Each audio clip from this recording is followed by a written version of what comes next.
Psalms 38. Prayer ng taong hirap na hirap. Kinumpos ni David para kantahin every time magbibigay ng offering.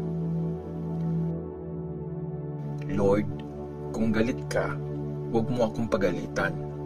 Please, huwag mo akong parusahan. Tinamaan ako ng mga pana mo. Tapos, hinampas mo pa ako. Dahil sa galit mo, nagkakasakit na ako. Masakit ang mga buto ko dahil sa kasalanan ko. Ang dami kong kasalanan, nalulunod na ako. Sobrang bigat ng pasanin na ito. Kumagrabe na ang mga sugat ko. Nakakadiri na dahil sa mga ginawa kong kalokohan. Nakuba na ako, dapa na sa lupa. Buong araw akong nagluluksa. Inaapoy na ako ng lagnat. Malala na ang sakit ko. Hinang-hina na ako. Ubos na ang lakas ko. Di ko na kaya ang sakit ng loob ko. Lord, alam mo kung ano talaga lahat ng gusto ko. Konting iyak ko lang, alam mo na. Kumakabog ang puso ko. Wala na akong lakas. Wala na ring kislap sa mga mata ko. Mga kaibigan ko at kapitbahay, iniiwasan ako. Pati kamag-anak ko, lumalayo dahil sa sakit ko. Nag-set ng mga trap, yung nagpaplano na ako'y patayin. Tatapusin daw ako ng mga gustong manakit sa akin. Di na sila tumigil sa kakaisip kung paano ko ililigpit. Nagkukunwari akong bingi, di makarinig, hindi makasalita na parang pipi. Oo, para akong bingi at pipi na walang masabi. Pero Lord, sa iyo ako nagtitiwala. O Lord aking Diyos, alam kong sasagot ka. Ang prayer ko, huwag kang pumayag na pagtawanan nila ako at magyabang pa pag nagkamali ako. Feeling ko, babagsak na ako. Di na naalis yung sakit na nararamdaman ko. Inaamin ko, may mga kasalanan ako. Di ako matahimik dahil sa mga yon. Ang lalakas ng mga kaaway ko, ang dami nila. Galit sila sa akin. Wala namang dahilan. Pag gumawa ako ng mabuti, ganti nila ay masama. Kontra sila sa akin kasi gusto kong gawin ang tama. O Lord, huwag mo akong pabayaan. Diyos ko, huwag kang lumayo sa akin. Dali na, Lord, tulungan mo ako. Ikaw ang Savior ko. Psalms 39. Lord, huwag mo na akong parusahan. Kinumpos para kantahin ng song leader na si Jeduthun. Sabi ko sa sarili ko, mag-iingat ako sa mga kilos ko at iiwasan kong magkasala sa mga sinasabi ko. Di ako magsasalita habang nandyan ang masasama. Nanahimik nga ako, di ako nagsalita. Kahit mabuting bagay, wala akong sinabi. Pero paghihirap ko, lalong lumala. Sobra akong nag-alala sa kakaisip ko. Lalo akong na-stress hanggang sa sinabi ko, Lord, gaano katagal pa ang buhay ko? Kailan ako mamamatay? Sabihin mo, hanggang kailan na lang ako? Grabe, pinaiksi mo ang buhay ko. Para sa'yo, walang kwenta lang ito. Ang buhay ng tao, parang hininga lang talaga. Parang anino lang, nawawala. Walang sense ang mga paghihirap natin. Ipon tayo ng ipon. Di naman alam sinong makikinabang. So, Lord, ano na ang aasahan ko ngayon? Sa'yo lang ako umaasa. I-save mo ako sa lahat ng kasalanan ko. Huwag kang pumayag na pagtripan ako ng mga siraulo. Tatahimik ako. Wala akong sasabihin. kasi ikaw ang may gawa nito. Huwag mo na akong parusahan. Mamamatay na ako sa mga suntok mo. Pinapagalitan mo at pinaparusahan ang taong nagkasala. Para kang insektong naninira, pinapatay mo ang mahalaga sa kanya. Ang buhay ng tao parang hininga lang talaga. Pakinggan mo ang prayer ko, Lord. Pakinggan mo ang hinaing ko. Tingnan mo, umiiyak na ako. Kagaya lang ako ng lahat ng ninuno ko. Parang bisita mo na dadaan lang saglit. Huwag ka nang magalit para sumaya naman ako bago ako mamatay at mawala sa mundo. Psalms chapter 40. Kanta ng papuri sa Diyos. Kinompose ni David para kantahin ng song leader. Matyaga kong hinintay si Lord. Pinakinggan niya ako. Narinig niya ang iniiyak ko. Inahon niya ako sa hukay ng kamatayan. Inalis sa makapal na putik. Nilagay niya ako sa malaking bato. Siniguradong safe ako. Tinuruan niya ako ng bagong kanta. Kanta ng papuri sa ating Diyos. Maraming makakakita at matatakot at magtitiwala sila kay Lord. Binibless ni Lord ang mga nagtitiwala sa Kanya. Silang mga hindi bilib sa mayayabang at hindi nag-worship sa mga peking Diyos. O Lord, aking Diyos, ang dami mong magagandang ginawa at grabe ang mga plano mo para sa amin. Walang papantay sa iyo.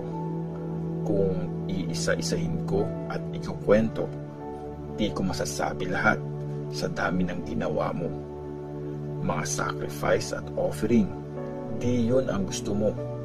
Di ka nag-require ng hayop na susunugin o ng sacrifice na pambayad sa mga kasalanan. Instead, binigyan mo ako ng tenga para makinig sa iyo. Kaya sabi ko, nandito ako, nakasulat sa libro ang tungkol sa akin. Masaya akong gawin ang gusto mo, o aking Diyos. Nasa puso ko ang mga utos mo.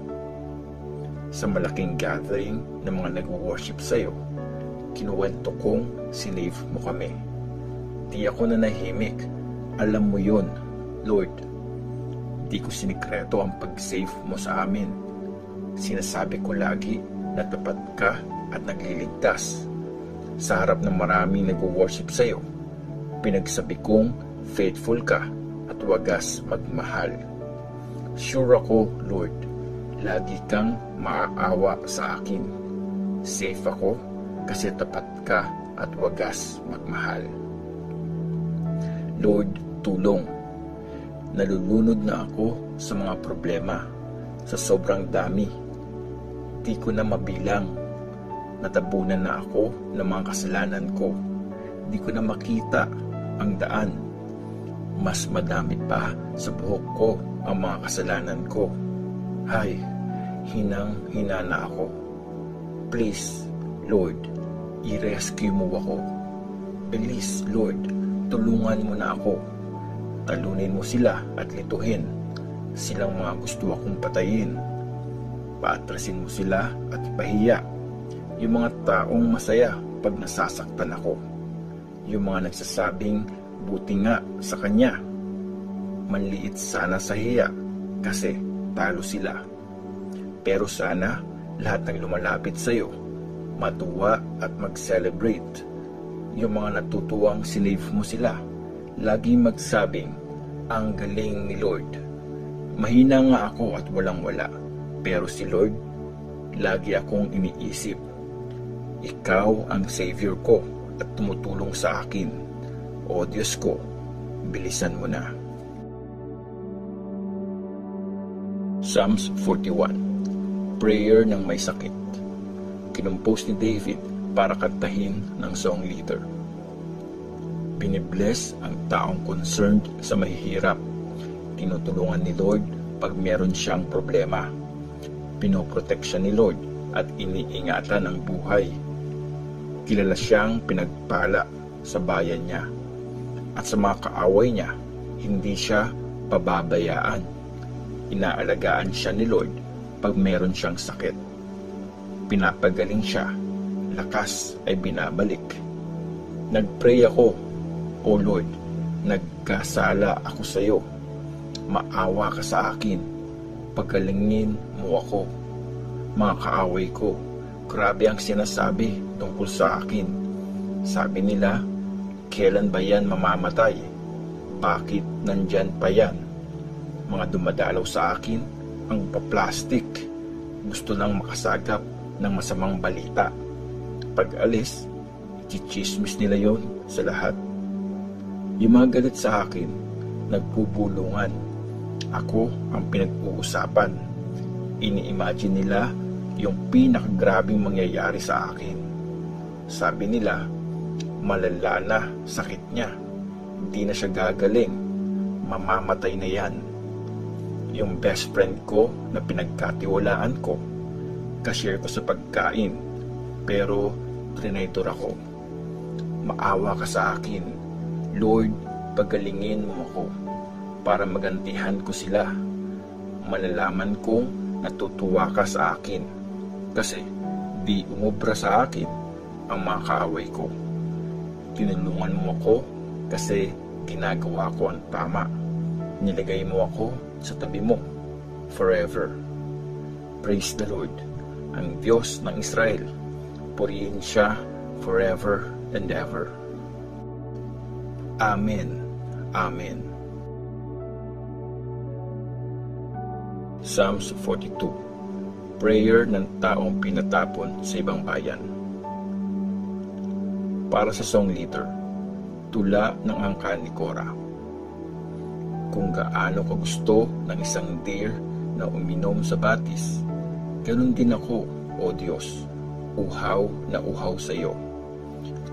O Diyos na buhay, namimiss kita.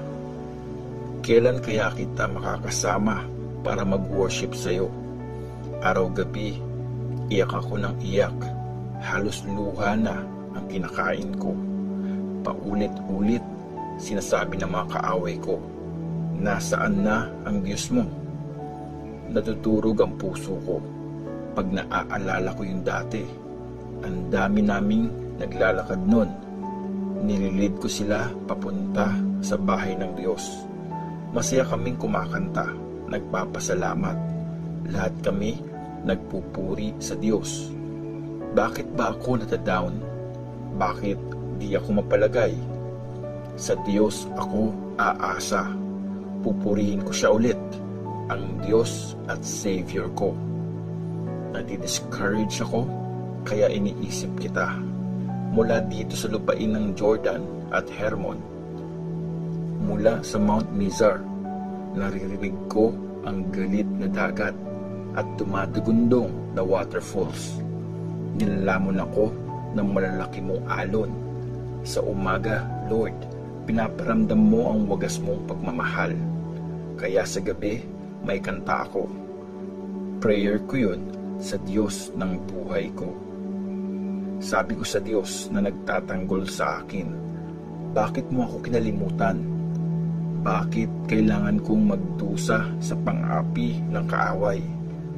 Mga insulto nila, tagos sa buto ko. Tanong sila ng tanong, o nasaan na ang Diyos mo? Bakit ba ako nadadown? Bakit di ako mapalagay? Sa Diyos ako aasa. Pupurihin ko siya ulit, ang Diyos at Savior ko.